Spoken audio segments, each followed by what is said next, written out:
عطاء مستمر، تنمية مستدامة، أجر لا ينقطع. هكذا هي لجنة الزكاة بولاية السويغ.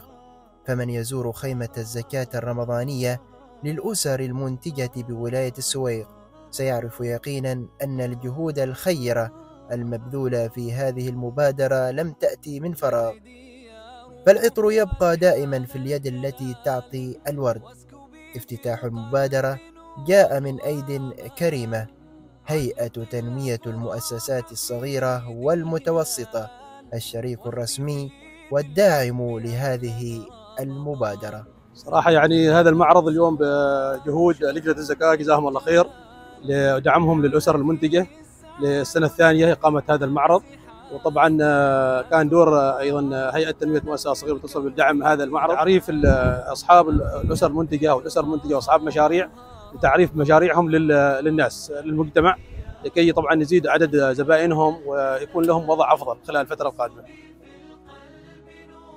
المبادرة التي تهدف إلى دعم الأسر المنتجة ليس من خلال توفير موقع لعرض المنتجات فقط، بل من خلال خطط مدروسة قامت بها اللجنة لتلبية رغبة المستهلك ودعم الأسر المنتجة من خلال تنوع المعروض وطرق العرض وآلية التسويق لها، لضمان أكبر استفادة ممكنة لهم.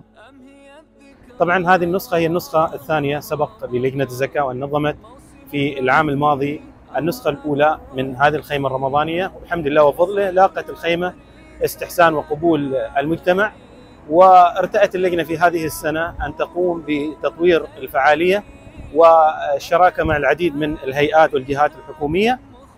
تهدف اللجنة من خلال هذه الخيمة إلى دعم وتمكين مجموعة من الأسر المعسرة المسجلة والمعتمدة على كشوفات لجنة الزكاة، وتوفير منافذ تسويقية وتعريف الجمهور بمنتجات هذه الأسر. ازرع جميلا ولو في غير موضعه، فلا يضيع جميل أينما زرع. إن الجميل وإن طال الزمان به فليس يحصده إلا الذي زرع.